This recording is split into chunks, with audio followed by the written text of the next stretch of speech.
আগামী নির্বাচনকে সামনে রেখে বহুমাত্রিক কূটনীতি, সাম্প্রদায়িক ভিত্তিক সমর্থন বিস্তার এবং ইসলামী দলগুলোর সঙ্গে সমন্বয়ের মাধ্যমে নতুন রাজনৈতিক সমীকরণ তৈরি করেছে বাংলাদেশ জামায়াত ইসলাম।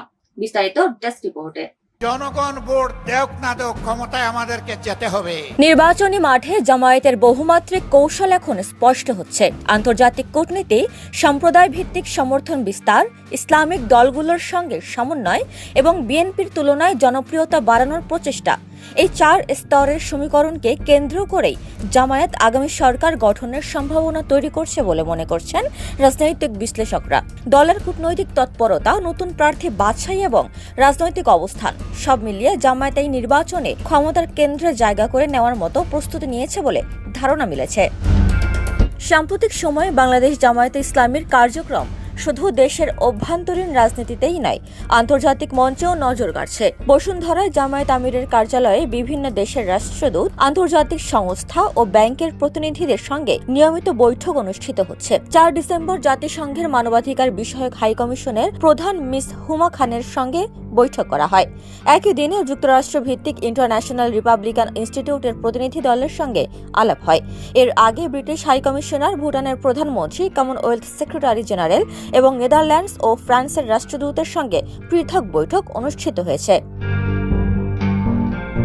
দলের নেতৃবৃন্দ বিভিন্ন দেশের জাতীয় দিবস ও বিশেষ অনুষ্ঠানে অংশগ্রহণ করেছেন। তুরস্ক ও আলজেরিয়ার জাতীয় দিবস, ভুটানের রাজা জিগমে সিং এ ওয়াংচুকের জন্মদিন এবং জার্মানির the day of German unity উদযাপন এসবের মধ্যে অন্যতম। রাজনৈতিক বিশ্লেষকরা বলছেন, এটি জামায়াতের আন্তর্জাতিক কূটনৈতিক সক্ষমতা প্রদর্শনের কৌশল, যা দেশের অভ্যন্তরীণ রাজনীতিতে প্রভাব বিস্তারের পাশাপাশি বিদেশি নজর কাড়ার সুযোগ তৈরি করছে।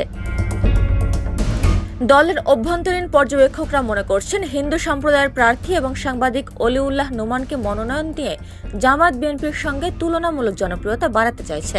বিএনপির ভেতরের জটিলতা ও নেতৃত্বের ঘাটতি মোকাবিলায় এই কৌশল নির্বাচনের সুবিধা হিসেবে ব্যবহার হচ্ছে। বিশেষজ্ঞরা বলছেন, দলটি বিভিন্ন সম্প্রদায়ের সমর্থন, মিডিয়া প্রভাব বৃদ্ধি এবং রাজনৈতিক গ্রহণযোগ্যতা তৈরিতে সুকৌশলে ব্যস্ত সময় পার করছে। রাজনৈতিক বিশ্লেষকরা বলেন, জামায়াত কেবল শক্তি বৃদ্ধি করছে না, বরং অন্যান্য ইসলামিক দলগুলোর সঙ্গে ঐক্য ও সমন্বয় তৈরিতেও সক্রিয়। নির্বাচনী প্রেক্ষাপটে যৌথ প্রার্থী বা সমন্বিত ভোটের মাধ্যমে দল অতিরিক্ত প্রভাব বিস্তারের চেষ্টা করছে। জামায়াতের এই নতুন কৌশল মূলত 3টি স্তরে কাজ করছে: দেশীয় রাজনৈতিক সমীকরণ, সাম্প্রদায়িক সমর্থন এবং আন্তর্জাতিক কূটনৈতিক সম্পর্ক। লক্ষ্য শুধু নির্বাচন জেতা নয়, ভবিষ্যতের সরকার গঠন এবং জাতীয় রাজনীতিতে প্রভাব বিস্তারের পথ তৈরি করা। বিশেষজ্ঞরা মনে করছেন, বিদেশি কূটনৈতিক সম্পর্ক, সম্প্রদায় ভিত্তিক সমর্থন এবং মিডিয়া গ্রহণযোগ্যতা সবই সরকারের সম্ভাব্য সমীকরণে প্রভাব ফেলতে পারে। জামায়াতের বহুমুখী সমীকরণ আগামী নির্বাচনের পর কতটা কার্যকর হবে এবং জাতীয় রাজনীতিতে তাদের ক্ষমতা কতটা বিস্তৃত হবে, সেটাই এখন দেখার বিষয়। ডেস্ক রিপোর্ট, সোনালী নিউজ।